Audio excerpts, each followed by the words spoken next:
Hi, good evening. How's everybody? And welcome to our today's webinar, Rachel's story. Wonderful, yeah. Welcome, William. Oh yeah, we got a few people. There's a bit of delay there, yeah. It's gonna take a while to pop up, yeah. Hi, Paul. Yeah, hi, is that, yeah, Marvin? Oh yeah, it's good, yeah, okay. Melvin, I think you met Rachel before, yes, yeah. Wonderful, yeah, okay, awesome, yeah, okay. Nice, yeah, okay. So joining us today is Rachel. So Rachel is actually one of our first home buyer. Pretty much is, it doesn't really know much about in property and things like that. So basically just her journey. She's going to share with you like her journey, and also like it's quite interesting because when we first run our one-day workshop, we only just started running that in February, which is this year. And at that time, the contractor, the marketing person was decided to actually kind of like only marketing to people that age 30 and above. So the reality, because Rachel was only just like in her mid-20s, yeah. So she wasn't our target market really, yeah. But it was quite interesting because it's her friend couldn't make it to the event and then just give her a free ticket. Okay. So that's how Rachel actually started with us. Yeah. So I'm going to just let Rachel take over from here, and feel free to ask questions. I mean, you have to type in your the chat box there. If you got any questions, just fire over. Yeah. Okay. All right. So I think there's a start here. We're going to. Do you want me to start a slide, or have you got something to say, or yeah? No, I'm happy to start.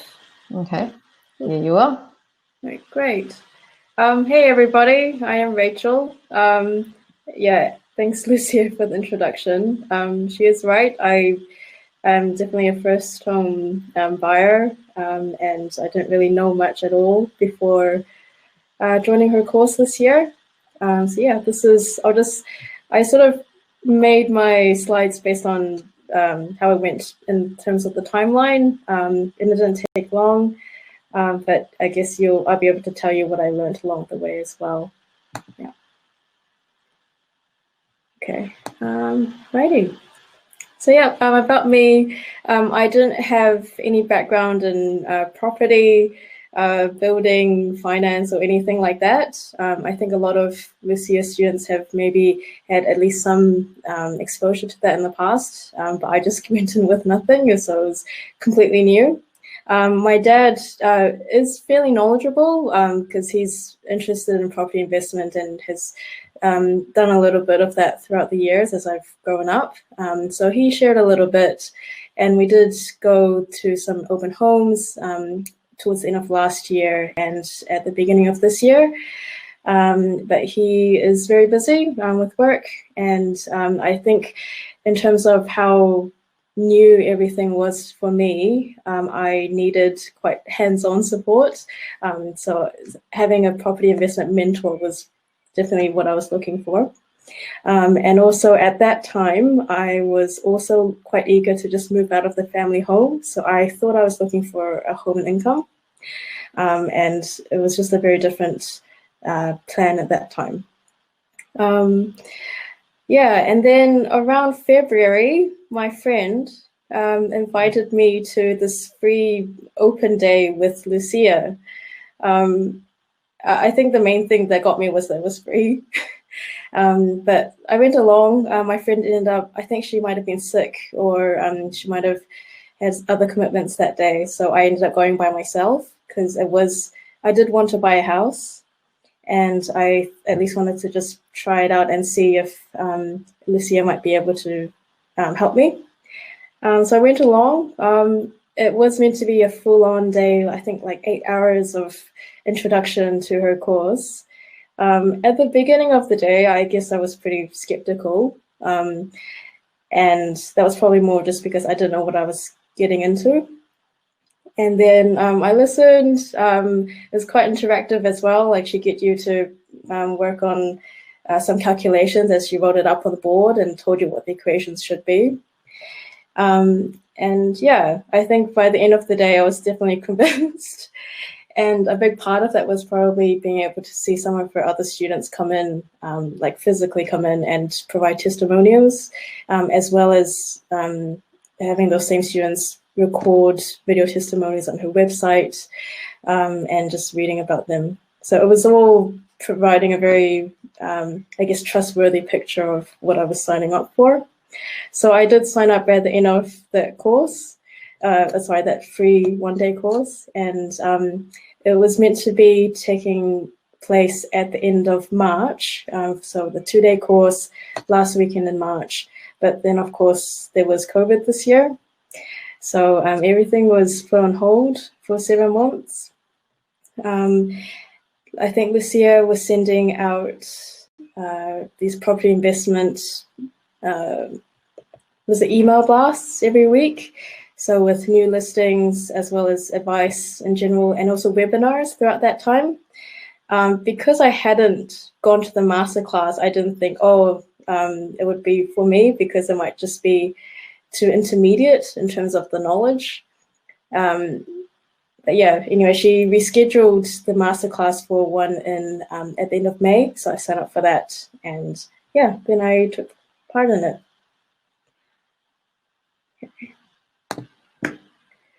Yeah, so I went to her masterclass at the end of May. From around then, I did start looking through those spotlighted listings. So her masterclass was really informative, and I took heaps of notes in the booklet that she gave. But even then, because it still felt very new, I guess I still wanted more information and more learning before I felt confident. So I poured through all the info that she'd sent through by email. Based on the sort of search tips that she gave in the masterclass, I had an idea of what to do. And it was good to have that confirmed in her weekly listings, because in addition, one of her team members, Ryan, also put in, the pros and cons of each listing that they had thought was a good listing. So all of that just continued with my learning, and also gave me more confidence in what she had taught us in class. Yeah, so I went like that for a few weeks, and then around the middle of June, which was not long after the masterclass, one of Lucia's real estate agents that she has as a contact let us know about this property at 9 Reilly Place in Mt Wellington. So went over there to view it. Lucia was there. I think another one of her students was there as well. Had a look around. So 9 Reilly Place has 2 dwellings. One is a big major dwelling in the middle, and a minor dwelling on the side. The tenants in the major dwelling were moving out that day, so we got to, we asked for permission, and then we got to walk around the whole place. And then we discussed it afterwards, and yeah, I was interested, but it wasn't quite on the market at that time. So I just sort of noted it down, and like with everything else. And then maybe a week or 2 later, the property did become available, and it was still off the market because of that relationship that the agent had with the previous owner as well as Lucia. So then Lucia got in contact to let me know that it was available. So then we started talking about it. I asked her to just give me a little bit of time so I could do my own research. I just wanted to put into play the things that I'd learned at the masterclass, like using OneRoof and all those other websites, just to find out every aspect of the property that I could find as a member of public, to see what I was getting into. But Lucia had also previously walked through the property with the builder, and so had also given me information that wasn't on those websites about the property. So she answered a lot of the questions that I had, and there were things that I observed from walking through the property, such as this sort of crack in the ceiling of the major dwelling. And I raised that to her, but she said that it was something that the builder had seen, obviously, but had noted that it wasn't a major problem. So that was something good. It's something that this year also teaches, which is absolutely about that mindset that you need to have, which is they're always that everything that you come across is, I guess, surmountable. That crack might have been quite scary for me if I didn't know anything and I thought, oh no to this property, but knowing that it wasn't actually a major issue and that it could be remedied in some way, I guess made me still want to pursue the property, which was good. At that time, because everything had moved quite quickly and only over a few weeks' time, I hadn't thought to get a pre-approval at that time because I didn't have a property in mind until then. But my finances have fortunately been quite straightforward. I work I'm single income, moderate, and I've been fortunate enough to have quite a large deposit, and a big part of that has been a family gift, and another part of that is my own savings. So it was all quite easy to be released if I did want to if I did decide to buy the property. So yeah, I told her, yes, I'd like to buy it. So then and that was it. She got in contact with the agent who got in contact with the owner, and they drafted up a sale and purchase agreement for us to sign. Okay. Yep, so then we've come to the sale and purchase agreement. So again, that's another aspect that she covered in her masterclass, and she went through it in quite some detail because I guess again, when you're a first home buyer, you don't know. It's all legal speak, you don't know what to look for, what are the important things and what things are what you need to watch out for. So I think I was at work at the time. She asked me if I wanted to, if I wanted her to go through the agreement on the phone with me, and I said yes, please. So I did. I filled it out over the course of my lunch break, and by the end of it, I scanned it off, and it was done. Yeah, so we agreed to have it as unconditional, but in saying that, we did write something into the agreement, which was that we required accesses for the builder to go in, and that would just allow them to go see the property beforehand and note anything that might have needed to be fixed. Yeah, so that was all signed. And then, yeah, again, because my finances were quite easy to, I guess, just withdraw, we agreed on a short settlement date. So I think it was only 2 or 3 weeks later that we agreed for the settlement. Yeah, so I thought that it was as simple as just giving the owner the money, and then everything would be done. Because I didn't, again, I wanted to I thought I was buying a home at the beginning of this year. I wasn't planning to be a property investor, thinking that, oh, my job is full on enough. I don't really want to be spending another portion of my time on other work. So this was quite a hectic, I think 2 or 3 weeks between signing and then reaching the settlement date. There were all of these contractors that I had to just suddenly put into my service, and I hadn't dealt with any of these even types of contractors in my other in the other aspects of my life. Maybe a lawyer for my work, but not the others. So yeah, I got all these contacts through this year. Yeah, I think all of them. Some of them I had seen before because she invites them to her webinars, like every Sunday or so. So I had heard from some of them and knew what they were about. So I got a lawyer and needed to discuss what buying a property would involve, and whether I needed.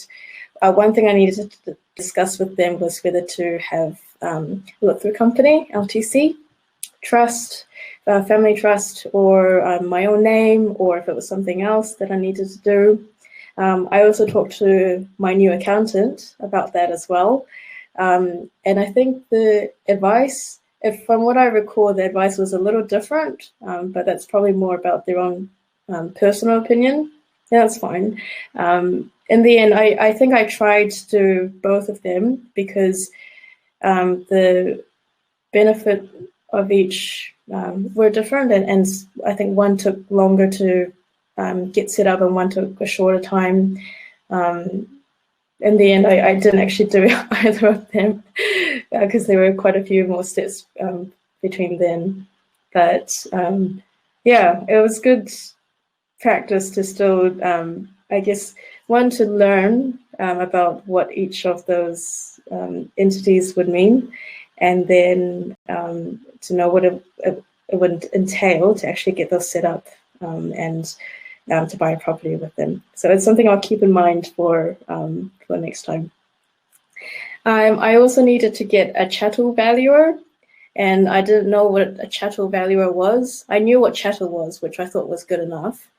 So I think it wasn't as high of a priority in terms of buying this, house that was over $1 million. So I ended up just talking to them after the settlement, which was actually fine. They're experienced enough that they can just go by the photos of the interiors of the property, as it was on settlement. I guess a slight hiccup was the fact that I did decide to carry on the tenant in the minor dwelling of the house. So on the day that I brought the chattel valuer over to inspect the main dwelling, which was empty at that point, the tenant was away in this minor dwelling, so we couldn't go into their house. But all of those things, I guess, are part of the learning experience. They're not huge issues. At that point, I had already signed a contract with the property manager for my property. So, yeah, they had taken some photos beforehand, and it was quite easy for them to send it over. I also got a builder, building assessor, and yeah, so the builder and the building assessor, I think I'll speak about on the next slide. The insurer, I hadn't even thought about getting insurance. So this is how, I guess, naive I was. I didn't even think of any of this. And then it was only over the course of speaking to, I've forgotten his name, but a member of Lucia's team during the mortgage broking on settlement day that they said, "Oh, and did you get insurance?" And I said, "What?" So then they recommended, a preferred insurer, and then I got on the phone with them. And yeah, gave them all my details, and over the course of the phone call, they got everything they needed, sent through an email of confirmation of what we had discussed, and I had insurance. And then obviously mortgage broker, I got Lucia and her team for that. I had never withdrawn money from the bank of the amount I needed for the deposit, so I even needed to call them up just to increase the limit.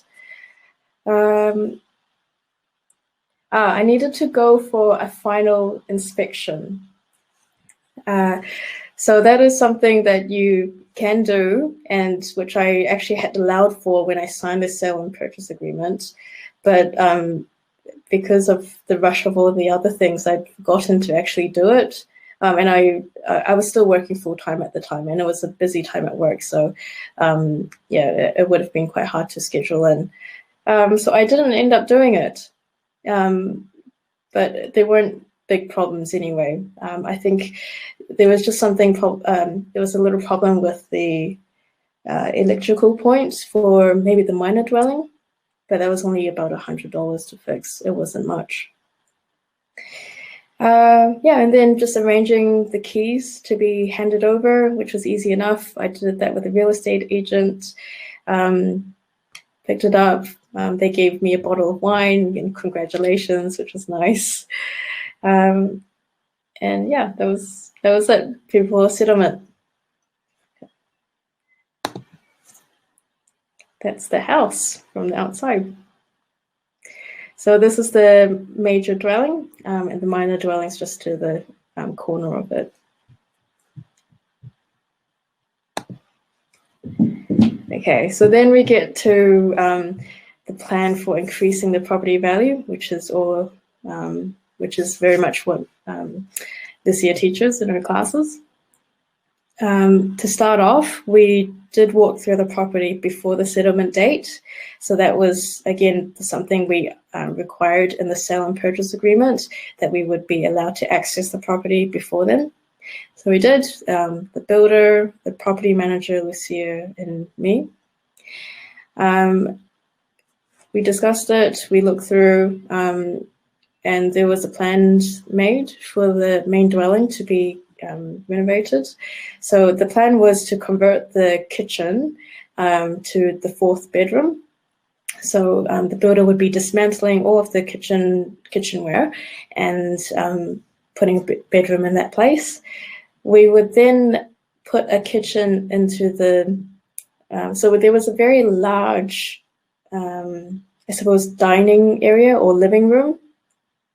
And we were going to just put a kitchen on one side of it, so that it was sort of in the middle of the house compared to where it was before, which was on the one end of the house. And the kitchen would be quite small, but it would be open, which would still hopefully keep the area feeling quite open and large. Yeah. So the kitchen was next to the 4th bedroom and opening up to the living room and the corridor area. Then we were going to replace the bath. So there was a bathroom with 2 doors, a shower and a bath at the bottom, and a toilet in there, as well as the sink and vanity. So we were going to replace the bath at the bottom with a second toilet. And that meant there would be no change to the number of sanitary fixtures in the house, which actually meant we didn't need approval for it from council. And so we were going to put the second toilet into the laundry room, and therefore have one room for the toilet and one room for people to use the toilet or shower. And yeah, and then we had some additional plans which weren't so much about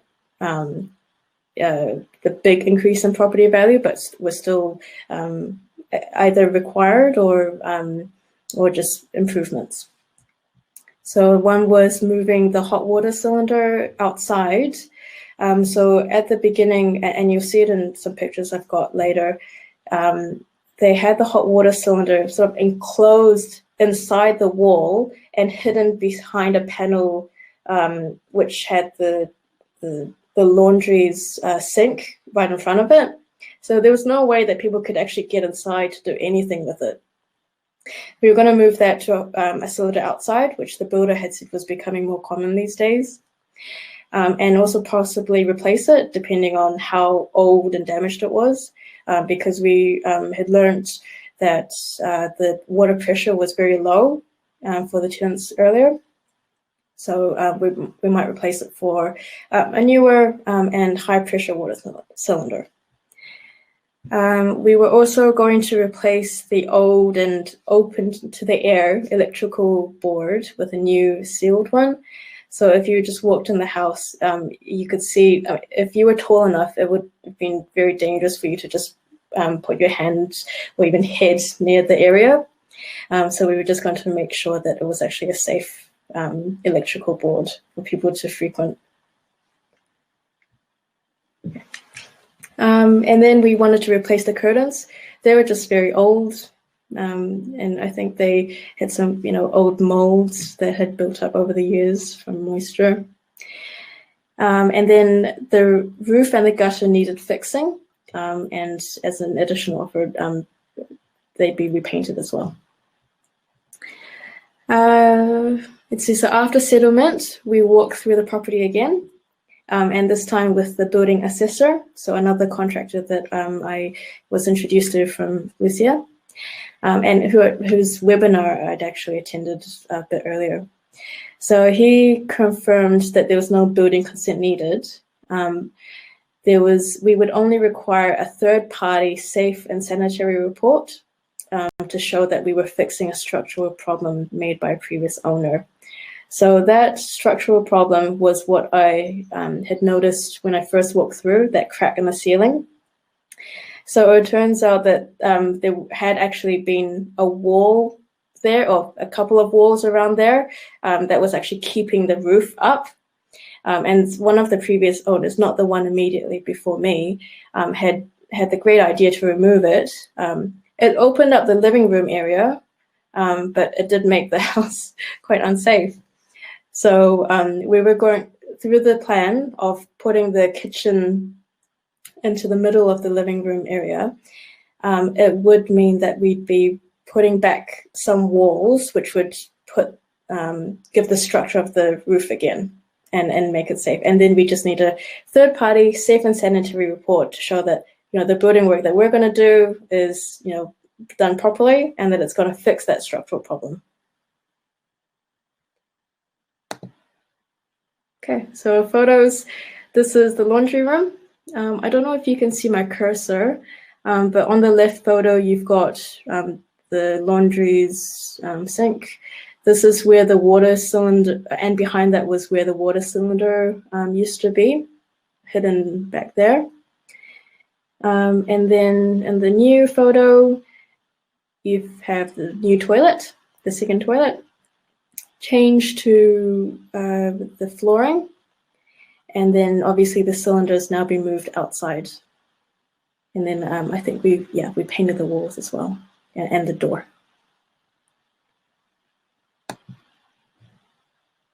Okay, this is the cylinder itself.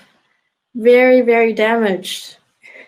So a lot of you'll see from some other photos coming up how much damage there was to some of the things in the house.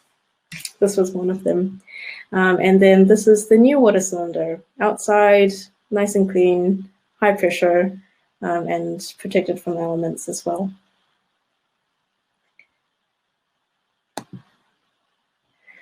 This was the first bathroom, which is still there, but just had some changes. Let's see, we took apart the floor.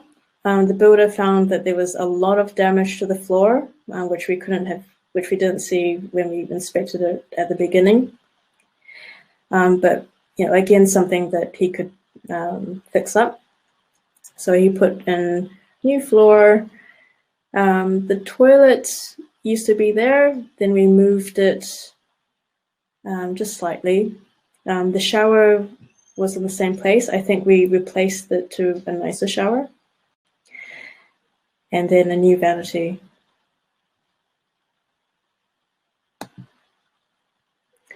Okay, so here we've got the old kitchen on the top left. That is in one corner of the house. You've got a range hood, a relatively new stove and oven, which my immediate predecessor owner had bought not long earlier, and which the previous tenants had apparently not used. So we were going to keep those. We just needed to take them out, keep them for a while, and then put them back into the new kitchen. Following that, the builder started working on the house, dismantled the whole kitchen. You can see the hot water cylinder at the back, just hidden away there.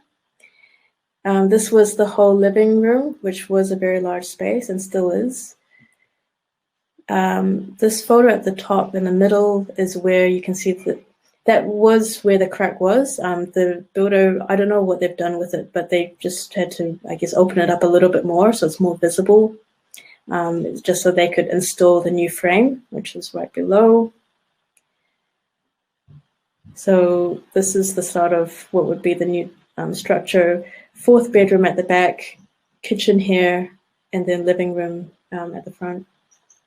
And then we've got the new kitchen with no doors and just opening up to the living room. And so for this kitchen, I had the choice of buying off-the-shelf pieces of, one cabinet here, one pantry there. But I decided to go with a factory-made one. So the builder knew a guy who came in to measure the kitchen, and then they went off to make it. I think this was around the time of the second lockdown, or maybe just before. Yep, and this was the kitchen before when it was empty. Kitchen again. This is the new corridor with the part of the wall for the kitchen over here. So supporting that roof now. In the middle on the top is the 4th bedroom. Nice painted walls, new carpet, and still quite a large room. I think it would have easily fit a double or king size bed in there. Then there's the new kitchen. Yeah.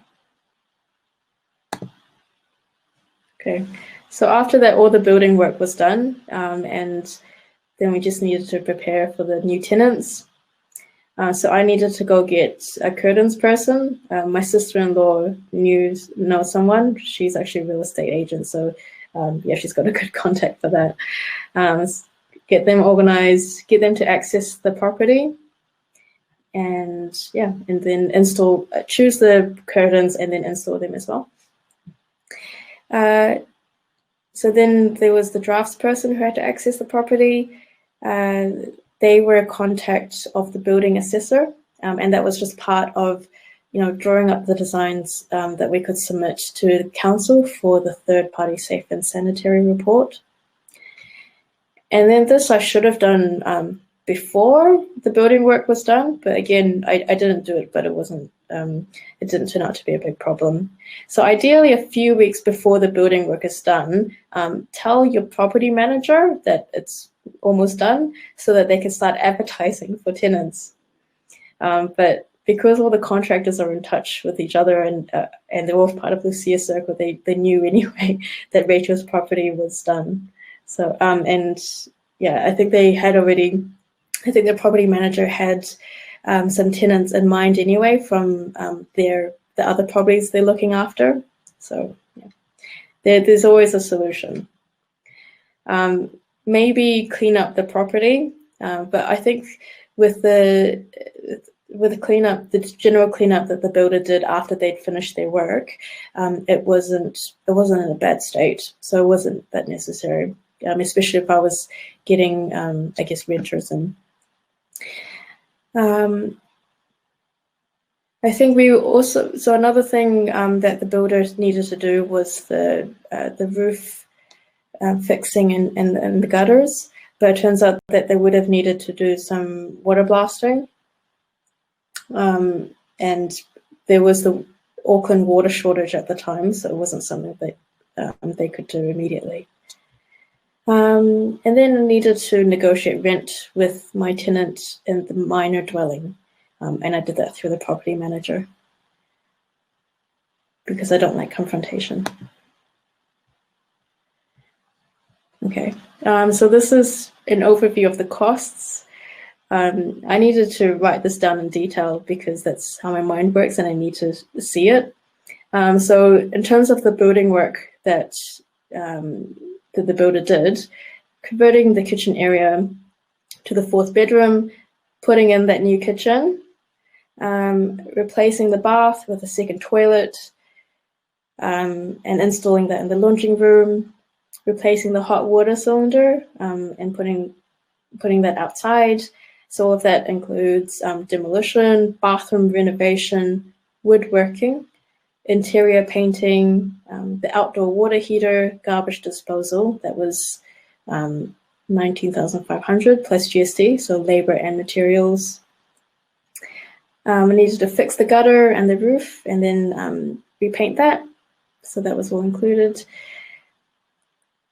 Get the building assessment, the draftsperson's design, and then submitting for the third-party safe and sanitary report from Auckland Council, then replacing the electrical board, and new curtains, including the installation. So all of that was planned work, and it came to approximately 26,300 plus GST.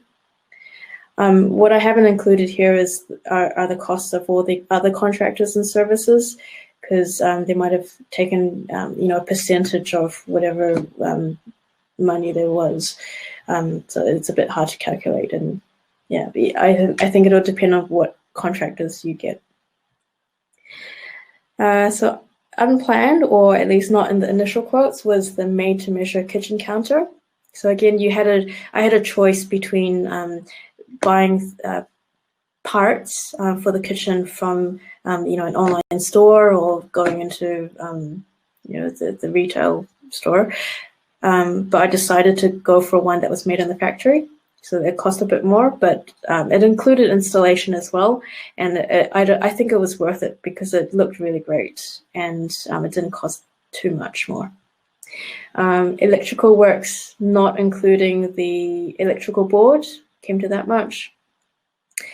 Carpet and floor glue for the 4th bedroom. I think the floor glue will probably cost a fair bit. And then fixing the flooring in the first bathroom, just because it was too damaged when they actually took apart the floor. A new range hood and dishwasher. So these were, they definitely needed a new range hood. And then a dishwasher, I think, might have been a choice that I decided to make at the time. And then there were tiles for the kitchen wall. So the kitchen counter that have been put in, but they still needed some tiles for the back walls for like the splatter when you're cooking. And then the gypsum board for the walls of the new kitchen. So that was how much? So that came to approximately 9,500 plus GST more. Yeah, so overall about 30,000 plus GST that was planned, and then some extra, which were either due to choices that I had made because I wanted a certain aesthetic for the property, or things that needed to be fixed, which you just couldn't have seen beforehand. Yeah. Okay, and then what's next? I do want to buy a second property. This time I need to be more organized and find out whether to go with an LTC, a trust, or something else. Because I guess with a bright line test these days, you just have to be more careful and be smart about how you go about it. Yeah, and then hopefully I do get to move into the second house and out of the family home. I like living with my family, but I do want my own space. Yeah. Okay. Yeah. That's it. Yes, yeah. So I don't know whether you everyone have any questions because I think something stuck out about Rachel is that she was just made the decision and took action. Because I remember the day that she came to the event and she was by herself and sitting there quietly. And at the end of the day, she actually went and signed up to the our program. So it was quite surprising that like someone just on herself and then just made a decision straight away. And I think even buying this particular property, it's I remember it was only just I only just given her a very short notice and said, "Well, do you want it?" Yeah. And then the next morning, and she said, and then she just come back and say, "Yes, yes, I'm willing to go ahead with that." Yeah. So it's so important that like when you have an opportunity in front of you, and you do need to grab it, and so that's very important. Yeah, so William was asking what's the value for before. Yeah, I think it's the purchase price is 1.25 and Rachel has 20% deposit. I think she does mention that she's quite lucky that she's really good saver, and then also like she's also having some gifting from the family, so she has 20% deposit. The purchase price is 1.25, and one I think now you are looking at it's probably at least a $1.5 million property. Yeah, so it's got nice equity there, allows her to go to the next one. Yeah. So Isha, what do you mean like what is the phi? I don't know what that means. The base is asking, are the fourth bedroom converted from kitchen very small? No, I think it's quite spacious. Yeah, it could easily fit a king-size bed in there. Oh, okay. So on a single income to lend that amount is hard? Not really. I mean, so that's a question for us. Yeah, not really. We are the mortgage advisor, and we're very good at the to come up with the lending for people. And as Rachel actually mentioned, her income is really, really just a really moderate income. Yeah. What do you think? Can you actually imagine yourself like borrowing $1 million? Like before before you met us. So yeah. I think you made it clear the difference in borrowing power between buying a home and income and investment property.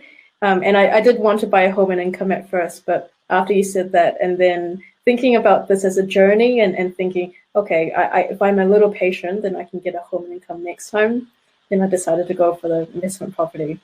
Yeah. Okay. All right. We got another question here. What is the rental yield on property? So I think the rental return. How much you rented on the main house? $750. Yeah. Yeah, $750. $750. And I think the other one's 2-bedroom house. It's a bit under rented though, but because the tenant's been there for like 4 or 5 years or something, and it's really nice and tidy tenants. I think she does all the clean all the grounds and everything. Yeah. And I think the rental manager has been quite nice to her, and I think we only just charging her $480, right? So it's it's less than that. Is it? I think it's $460. $460, is it? Yeah. Okay. So that's $1,200 and $10. So $1,210 a week rental income. So it's quite a nice rental return there. Okay. Also, Stacy's got a question here. How did you come to find this property on the market, off the market? So it's actually off the market property, so you couldn't find it on the market. It's actually through our contact. So obviously we had the real estate agent knowing that we got a lot of like buyers. They are really ready for buying the property. And because with us, because a lot of people need a bit of courage to actually take that step, yeah. And so they're willing to, all those real estate agents, they wanted to, work with us. That so when we actually recommended to our clients, they were happy to actually just, take it and grab it, yeah. Okay. Hold on. Oh. Do we miss any? Okay, so Alex got a question here. How do you determine that what is the revaluation after doing all the renovation? Yeah. So pretty much that you got a fairly good idea of that what's the value should be.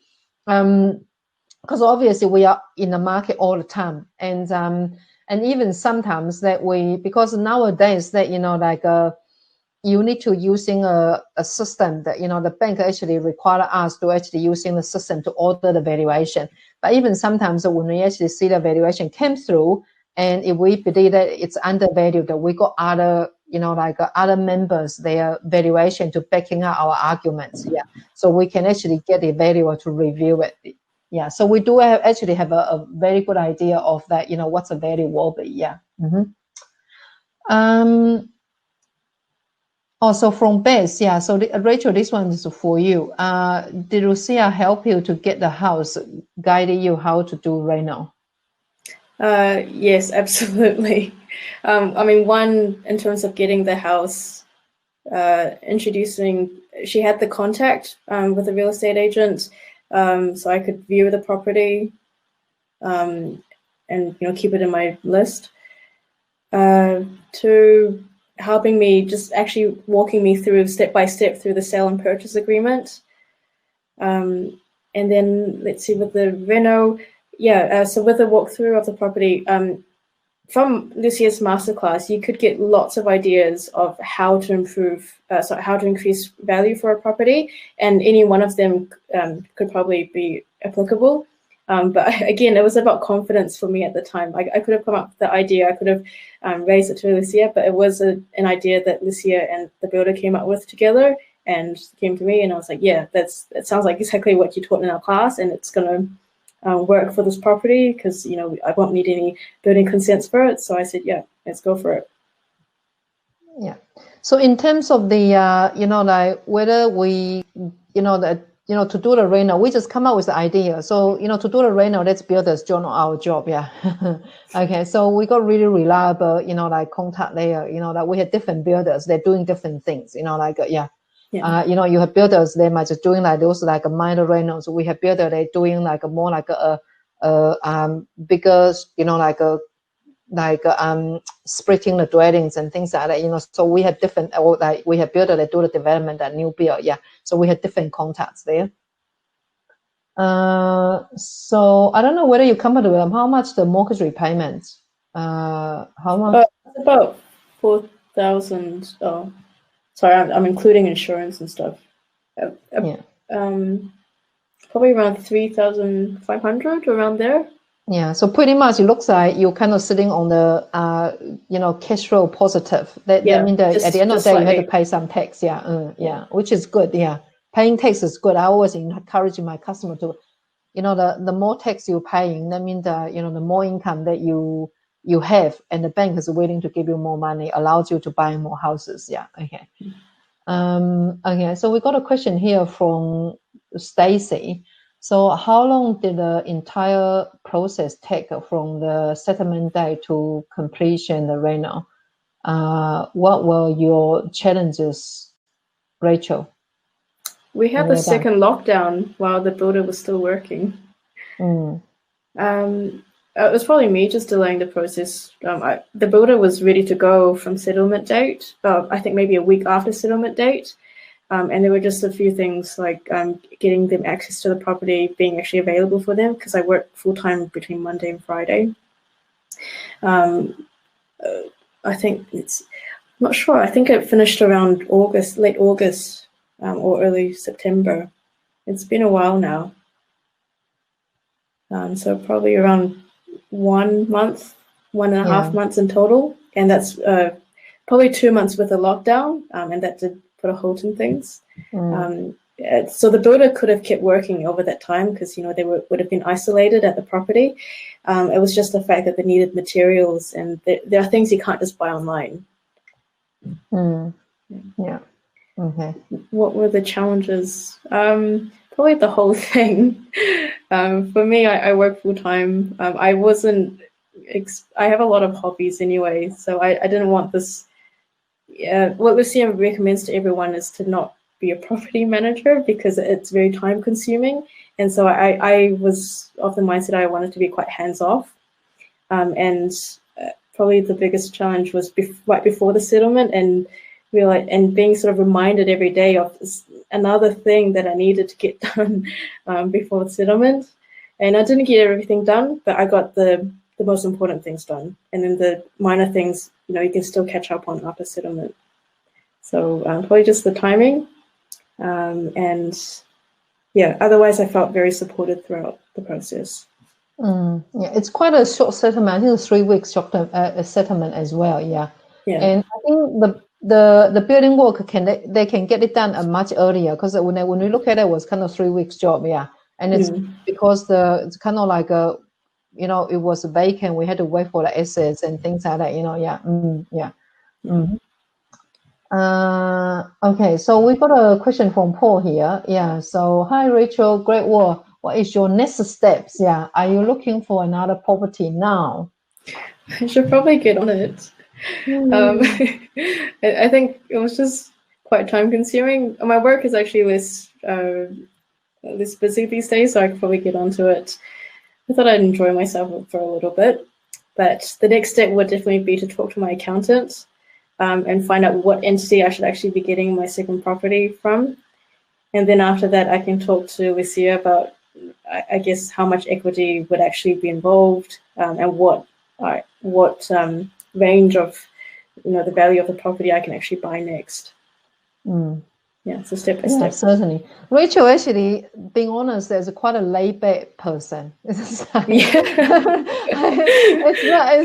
like you wouldn't hear from her. Usually it's like, hey, Rachael, we should get this pre-approval done for you. Hey, Rachael, where's your payslip? Yeah, give us a payslip. We have to do something. Yeah. But anyway, I mean, like once actually she got opportunity, she did just, grab it and then just took action on it, which is really good. Okay, all right, so we got a question here is like what is a master program? So I think master class, so that's actually like so when you are the member, like in our program, we actually have a master class coming up. I think the next one is coming out in November, end of November. So it's part of the program anyway. So the master class is part of the program. So if you are, I think when you are in the program, then yes, you will have access to the master class. Okay. Isa is asking me about, can you talk more about what's it, serving? Is it servicing or services? Is it? Can you get a simple? I'm not quite sure what do you mean? Okay. What do you mean serving? Okay. Maybe Isa, are you able to clarify a bit more, like what is your question? Okay. Bess is asking, like me about like how do I think the property market will be in 2021? Who cares? I mean, I always tell my customers to focus on your own goal. If you are in a position to buy your own home or to actually invest, just go for it. Okay. Don't even worry, because who knows what market going to do, because you never understand, because the market is it got influenced by, a lot of policy, the government's policy, influenced by the Reserve Bank's, policy. So although you need to keep up to date with what's going on in the market, but your focus shouldn't be on the market. Your focus is to be in yourself, on yourself, what's your goals, whether or not you are ready. What I mean ready is that whether or not you are mentally ready, whether or not you are financially ready. So financially ready is the bank is willing to give you money. Okay. So, you can, talk to our team. We've got Lillian, and Nicholas. So Lillian speaks English and Vietnamese. Lillian has a background in ASB. I think she was an ASB business banker, before joining us. Very, very good, dealing with people in business. If you run your own business, very good at dealing with the property investors, or like, like if you want to do some, the developments and things like that. So it's very experienced, because, she's coming from the business banking background. We got Nicholas. And Nicholas has been with us for, like a few years now. And Nicholas is a CFA, very experienced in the mortgage side, so you've got these two people that you can speak to. So if you English your main languages, Lillian or Nicholas. Nicholas speak English and also the Mandarin. Okay. Okay, we got another question here from Renato. So are you using part of your work income to complement your 490 mortgage? I think we answered that before, because at the moment it's sitting on the positive cash flow. So basically, like every week, Rachael will have some additional income coming from the rentals. Okay. So it's a positive cash flow. We never ever teaching people to go negative, because it's not a good idea. At the end of the day, you want whatever your investment is making money for you. Okay. So it's a positive cash flow. Jason, so what is the minimum single income required for an approval for a similar type of property? I mean, the reality is like your income, it can be very moderate. You know, like today I was doing some calculation for someone, $45,000 income. As long as you got a 20% deposit, I think the person can buy something $1 million. Okay, and yeah, so we're pretty good at that. If you got any questions about the your borrowing ability and things like that, you are welcome to reaching out to either Lydian or Nicholas. Okay. The Isa, also Isa is talking about servicing. Loan servicing. Oh. Yeah. Okay, well, I have to go back to your question now. What was the question?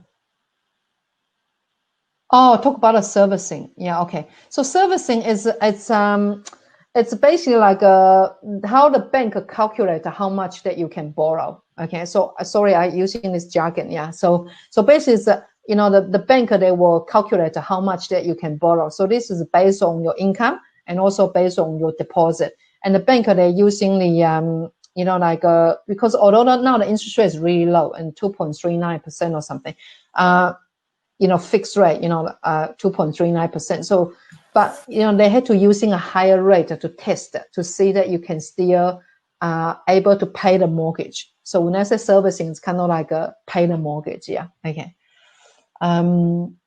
Okay. So this one from Jenny. Yeah. So do you think we can still get a good property with a reasonable price in this crazy market? Sure, you can. Yeah. So I think we actually have someone just bought something tonight. Yeah. I mean, it's a crazy market. Yes. Yeah. And I think this one it's absolutely, it's a property that really, really wanted. Yeah. So we actually have someone that bought something tomorrow. I think we have our members going to the auction as well. Hopefully we're going to finger cross. Yeah. We're going to have a good news as well. Yeah. Low income, how to get loans. All right, talk to us. Yeah, because obviously we've been dealing with a lot of people that have been declined by the bank, by other mortgage, very, very well known mortgage brokers out there. Like a very, very well known one. And so we actually have a lot of clients that being able to, I think when it's come to the mortgage, because my background is working in a bank of 15 years, yeah, and it's very important that you have to understand how banks look at your application and how you actually dress up, like your applications, yeah. Okay, so if you want to, Isa, feel welcome to actually contact Nicholas, and we will come up with a funding strategy for you. Yeah, okay. Okay, I think that's about okay. Oh, sorry, we got another question from Stacy. Yeah. Okay, so do you generally get a better deal through an auction than an unlisted property? I think that's really just, you can't, because when you go to auction, you never know. Sometimes like if there's no other bidder there, that you are the only bidder, that you could actually negotiate quite hard, with the vendor. But I'm not saying that. I think we did actually went to the auction, we still got quite a good deal. It really depends on who are other buyers, are there. So I don't think that's this statement it's true, yeah, because you never know. Sometimes auction they run so hot. We've been to auction, sometimes we had to just back off because it's just not worth it. Yeah. Yeah. Okay. With the unlisted property, of course, you got benefit there because no one knows it's actually it's for sale. Yeah. Okay. So that's how we actually being able to buy this one, because if it's this one go on the market easily, you probably can. I think the vendor was actually regret. They probably easily can get like 1.4, 1.5 for it, like before the Reno. Yeah, just as it is. Yeah, because it's location wise, it's fine. It's a home and income. Yeah.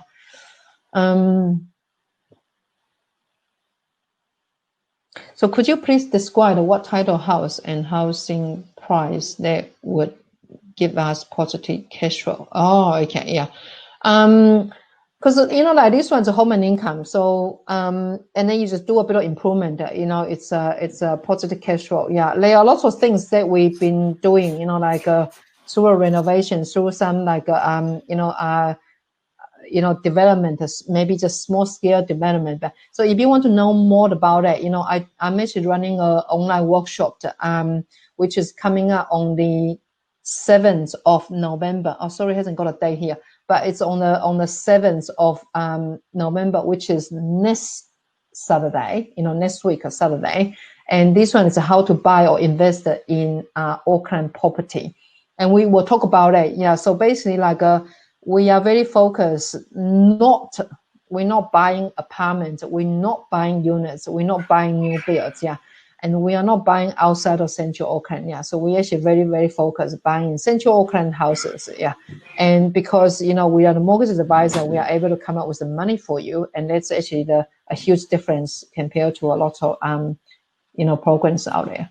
Okay. So if you are interested, I think there's a QR code there that you can click, and then you can actually join us next Saturday on the 7th of November. Okay. Right. Okay, we got another question here. Did Rachel use her own savings for the renovation, or was it part of the mortgage? Yes, I think because it's quite a small amount. Yeah, so I think she was able to using her own saving for it. Yeah. Okay. Yeah. Are you on interest only or PNI? I think we're kind of using PNI, just make it easier. Yeah. So I think people are always like, oh, shall we go interest only or PNI? I mean, if it's not a big deal for you, just the bank do prefer you to go for PNI because that the mortgage does reduce that. Yeah, okay. But sometimes we might help you to structure in a interest only. So it really depends on your financial positions. Yeah, as well. Yeah, okay. So we got another question from Isa. So what do I think of a house that is in between two new houses? Developer bought, they arranged the houses subdivided. Build two new houses. I mean, so what do you mean? Are you talking about there's a house there and then they got two new houses beside it, is it? I'm not quite understand what do you mean. Yeah. Yeah. Maybe if you can clarify a bit. Yeah. Okay. So how does your program work? So, I think best I was suggesting you just come and join our online workshop on the 7th of November, and you do get a free book. So I mean, in this book is so I actually wrote this book, and it's Financial Freedom 5 Steps 5 Years, and pretty much just my personal story. At the time that I was just, living in a stay house, and later on we was able to actually build a $17 million property portfolio. It's a very good read, yeah. And it's also a very easy read as well, yeah. Okay. So come and join us, and I think you can know a bit more about it, yeah, okay. So come back to Isa. So are you saying it's got new houses there and you are in the middle? I think that's fine. You can, if it's something that allows you to add value, then go for it. Yeah. Okay. Okay. Oh, okay. What's the meaning of PNI? PNI is a principal and interest. So basically, that when you made a repayment on the mortgages, you can actually repay the principal and interest. And another option is interest only. So basically, the principal stay the same. Yeah. But the bank will prefer the principal and interest repayment. Okay. All right. Okay. So I think that's probably for us. Yeah. I don't think there's any more questions. Yeah.